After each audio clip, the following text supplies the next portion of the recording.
প্রথম দিন হবে এবং জনগণের অনেক আশা আকাঙ্ক্ষা থাকে, প্রশ্ন থাকে যে তিপ্রামথা জনস্বার্থে বিশেষভাবে পিছিয়ে পড়া তিপ্রাসাদের সাথে কি বক্তব্য এই অ্যাসেম্বলিতে ওনারা উত্থাপন করবেন, এটা অনেকের কাছেই প্রশ্ন।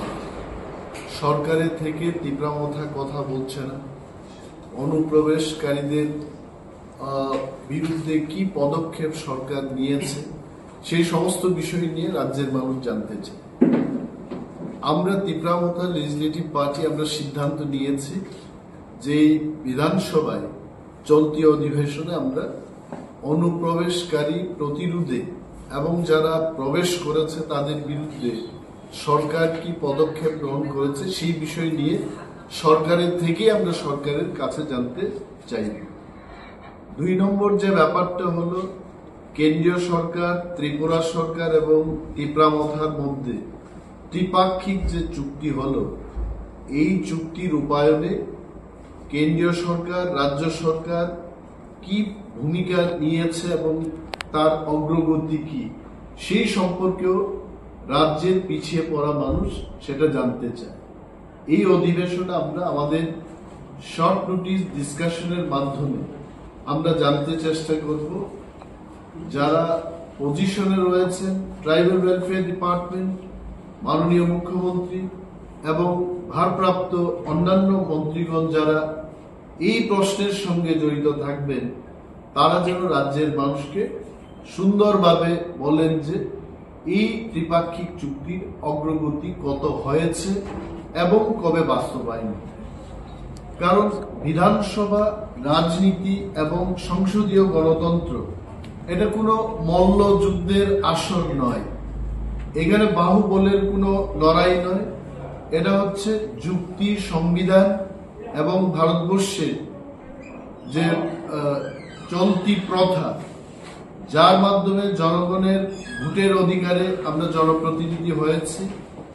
সরকারে যারা রয়েছেন সরকারের কাজ করবেন, সরকারের থেকেও সরকারের অনেক কিছু জানার আমাদের বাকি আছে এবং মানুষ জানতে চায়। আমরা যেটা প্রশ্ন করব এটা সরকারের বিরুদ্ধে নয়, কিন্তু মানুষের প্রশ্ন বিধানসভায় সরকারের থেকে আমরা আমাদের সমগ্র সরকারের থেকে আমরা জানতে চেষ্টা করব।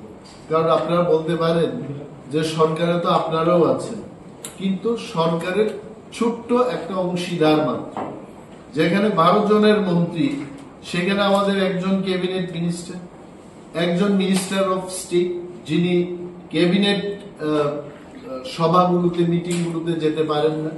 তাহলে আপনারা বুঝতেই পারছেন যে 12 জনের মন্ত্রিসভার সদস্যে একজন ক্যাবিনেট মিনিস্টার তার সরকারে ছোট্ট একটা অংশীদার মাত্র।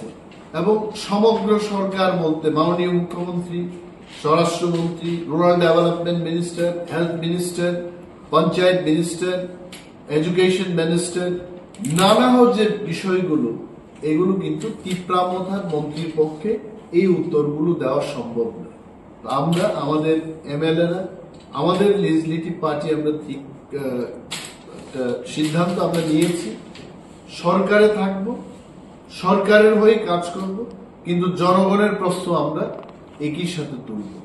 তো আপনাদের দেখেছি এই কারণে, যা আপনাদের মাধ্যমে রাজ্যের মানুষের জানতে হবে যে তিপ্রামথা কি বলতে চাইবে এই চলতি অধিবেশনে।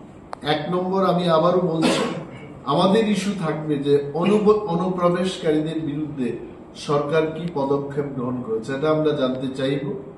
2 নম্বর যে বিষয়টা আমরা জানতে চেষ্টা করব সেটা হলো যে কেন্দ্রীয় সরকার, ত্রিপুরা সরকার এবং তিপ্রামথার মধ্যে যে ত্রিপাক্ষিক চুক্তিটা হলো, তার বাস্তবায়নে কতটুকু অগ্রগতি হয়েছে সেটা আমরা সরকারের থেকে জানতে চাই।